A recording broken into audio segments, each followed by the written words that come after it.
What's up, everybody? Welcome to Monday Marvels.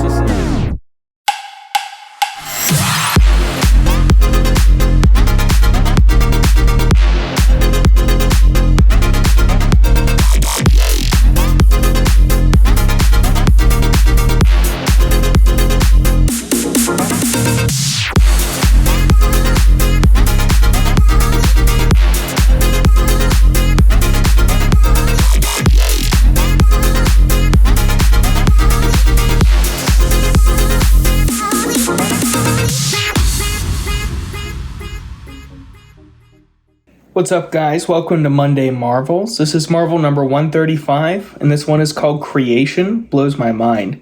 Years ago when I was in college, I was going through a period of doubt and deconstruction when I was being told a lot of things from professors, people who were way smarter than me. Things like, science disproves God. Don't you know that science and reason and evidence has put God out of a job? And you can't possibly be smart and believe in science and evidence and think that there's a God. Well, my friends, that's not the case. And in fact, the truth is, there is a God who created the heavens and the earth, just like we read in Genesis. And there's enormous amounts of evidence for this in the field of science. And although people will tell you science and faith are at odds and they disagree with each other, that's just not the case. Science gives us excellent reason to believe that there is a creator, just like the Bible says. Let me give you an example. When scientists look at the universe, they see all of these instances of what they call fine-tuning. And all that means is that there's lots of things in the universe that were made in such a way that if they were different in just the slightest amount, it would be impossible for life to exist anywhere. An example being the ratio between protons and electrons in the whole universe. If you remember in science class learning about those tiny little subatomic particles, they're everywhere. They're part of everything, but they're so important. And if that ratio were different between the two and just 1 part in 10 to the power of 37, it would be impossible for life to exist anywhere. Now, if it were 1 part in 2, 1 in 2 or 1 in 4, I could see someone saying, you know what, that could just happen by accident. There's still a decent chance for that. Well, 1 in 10 with 37 zeros after it, that's a different story. In fact, that number is so big that we can't even understand it as humans. Here's an illustration that sort of puts that into perspective. Imagine you covered all of North America in dimes. And once you've done that, you take that pile of dimes and you take it from here all the way to the moon. Now, mind you, that's almost 240,000 miles away. And after you've covered all of North America in dimes from here to the moon, I need you to do that 1 billion times. So that just puts into perspective how many dimes you're going to need for this.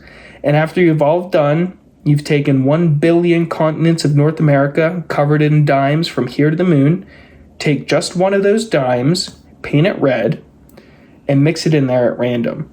And then ask one of your friends who's blindfolded and has no idea what's going on to pick the red dime, and they only get one chance. That illustration shows us just the enormous chance at 1 part in 10 to the 37. Now, obviously, that doesn't just happen by chance, and that only happens by design. And this is just one example. The protons and electron ratio is just one example. And there's dozens, close to 100 of these parameters that they've found are so fine-tuned that if even just one of those 100 are off in the slightest amount, life would not exist anywhere in the universe.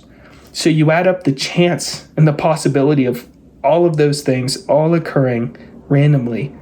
It's zero. It doesn't happen. So when we look at evidence, when we look at science, and we do it honestly and we consider the evidence, we come to the truth that there's a designer and a creator behind all of this, a creator of the universe, and the creation blows our minds. And I think it's put a little more delicately in the book of Psalms. In Psalm 19, we read, "The heavens declare the glory of God, and the expanse proclaims the work of his hands." And we read in Romans 2 that when we look at creation, we can see the invisible attributes of God, his power, his strength, his majesty, and it truly puts our jaws on the floor. My friends, I hope this encouraged you. I hope this blessed you. And I pray that if you're struggling with doubt, and you need evidence to help move you along to the feet of Jesus, I pray that you seek that honestly and openly, just like I did, and you'll find out the truth that there's a creator who made you, who loves you, who sent his son to die on the cross for you, so you come back to him. My friends, I love you. God bless you. Have a good day. Hey guys, I want to thank you so much for checking out the video today. Man, it is such an encouragement reading your comments, seeing the likes, and just the interaction and connection that we're having through the Marvel videos. So you guys are blessing me. So continue to do that. Comment, like, share, and let's keep spreading the good news of Jesus Christ and make an impact in our world for good. Come on, bless you guys. Take care.